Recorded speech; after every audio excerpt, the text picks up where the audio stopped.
And the United Nations is celebrating World Space Week with thousands of activities across more than 90 countries. This year's theme is living in space, and the World Space Week Association president says eventually people will live and work on the moon and Mars. And someone who knows a lot about living in space, former Canadian astronaut and author of the new book Final Orbit, Chris Hadfield, is here for more on that. Chris, thanks so much for coming on. My pleasure. Good morning.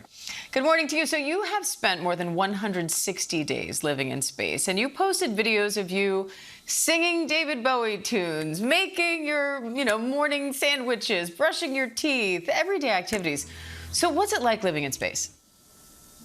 It's better than I dreamed it would be, Dan. I decided to be an astronaut when I was 9. I worked my whole life, military background, and then working 21 years as an astronaut. And when you finally get there, it is better than you could dream. It's spectacular. And you sometimes get time to make music like that. But mostly you're looking out the window and just trying to understand the world and the beauty of it below you. What surprised you most about that experience? How gorgeous the world is. It sounds trite, but you would not believe just the constant bottomless beauty of the world. Every time you come around, you see something new. When you live in one place in the world, you sort of get used to the horizon. But you can go around it in 90 minutes. It's as if the world constantly reveals deeper and deeper folds of beauty to you. It's an amazing place to understand our planet.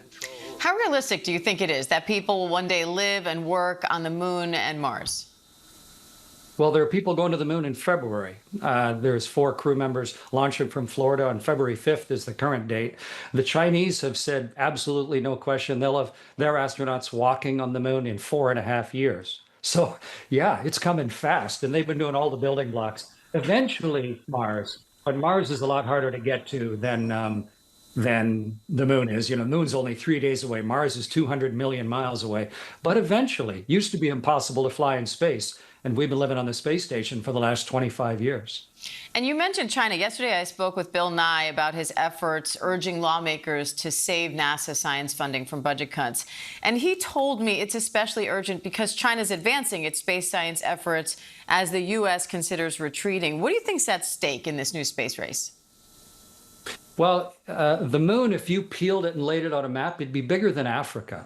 It's an enormous untapped resource with no life, no biosphere to disrupt. So there's tremendous opportunity there. We haven't found a new continent in a long, long time. And so all the 80 countries that have space agencies are all looking at the future and looking at the moon. And to lose the preeminent position that the US has had for, since at least they landed on the moon in '69, it would be a real mistake. And so people are talking about it very seriously, but it's going to take action. And I'm pretty heartened by the crew that's launching for the moon in February. That's a good next step.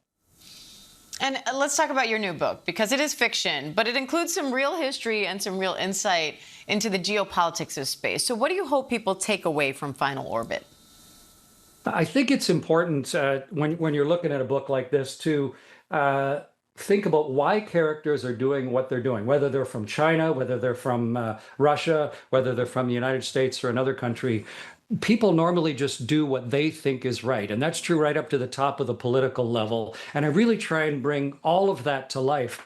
But also, what's it like when things are really going wrong on board a spaceship? I've had some serious experiences, and to try and let people get a visceral internal feel of what it truly is like. There's nothing better than fiction. And my book comes out today. I'm pretty excited. All right. Well, huge congratulations to you, Chris. And thanks again for coming on. Thanks, Dan. That was former astronaut and author Chris Hadfield. His book, Final Orbit, is in stores today.